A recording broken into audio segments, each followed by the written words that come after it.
Well, Bob and I recruited Chris out of Santa Margarita High School in 2002, and he was part of a special recruiting class, and also we brought in his teammate Matt Wilkerson, so they were a dynamic duo that came to UCSB, and Chris in particular was a freshman All-American, but immediately made an impact to the Gaucho program with his work ethic, his desire and drive, and also he was a great teammate, and his successes as a Gaucho were reflective of all of his hard work.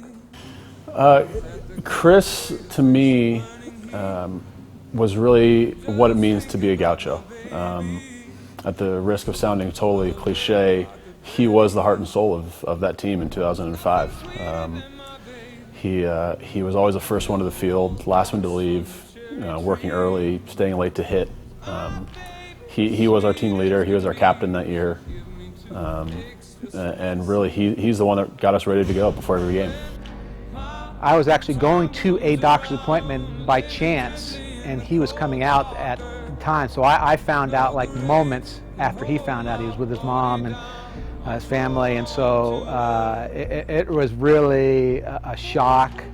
Someone so young, and anytime you hear that word, it's a scary thought. Again, Long Beach State was nationally ranked, and during Bob's tenure as a head coach, we had our successes against Long Beach.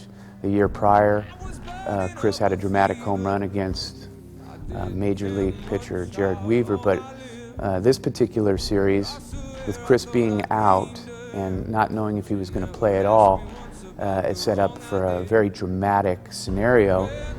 Chris did get a pinch hit on Friday to kind of shake out the cobwebs, but on Saturday against Long Beach at home, his first at bat, he got up to the plate with the bases loaded, and you could kind of hear this. There was something in the air. It was in the dugout. It was with us coaches and players. There was this level of excitement. We didn't know what to expect, but it was going to be a magical moment because Chris was actually on the field and going to play full time since his ailment.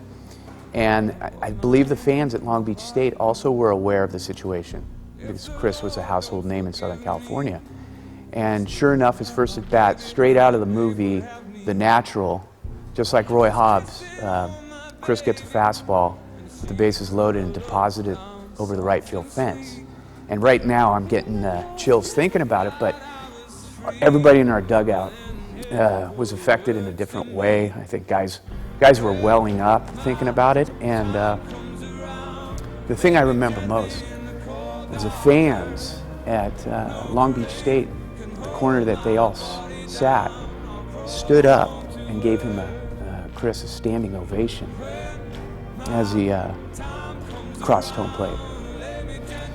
That was a powerful moment for me, and it's the magic of baseball.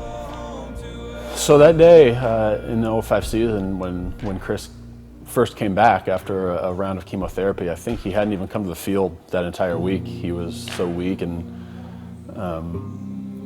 and I remember he got a pinch hit at bat during that game. Late in the game, he didn't even play or start the game, and none of us knew what was going to happen. We didn't know if he was going to walk halfway to the plate and fall down, or if he was going to go up there and run through a wall. I mean, we had no idea. And to see him go up there and not only put a good swing on the ball, but to connect like that against Jared Weaver, who of course now has gone on to have a great career with the Angels, to see the ball jump off his bat and leave the yard, we really didn't know whether to celebrate or to cry, just because we were all so happy for him, and obviously we wanted to celebrate the win, or the fact that we had just taken the lead against Long Beach, who was in the top 5 in the country that year. But to have a guy like Chris, who was our leader that year, come back and set that sort of example for us, it really was the pinnacle of my athletic career to witness that. And that's, like Tom Meyer said, that's why you play the game. I mean, that's what it was all about that year. This was a life story, and so it had some table set already beyond the great emotion.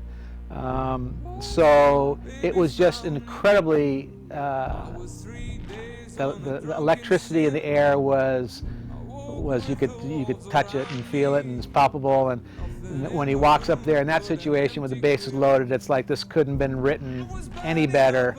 And then the fact that he hits the grand slam first pitch, and just it brought chills and tears to my eyes, and it is right now. I mean, as I think about it again, it's one of the most incredible, inspiring moments I've ever been a part of. To see somebody this young and somebody so close to us as coaches, to the program, to his teammates, to have to go through these trials and tribulations, it was actually the process itself was educational and created a lot of awareness for all of us as players and coaches on what people have to deal with cancer.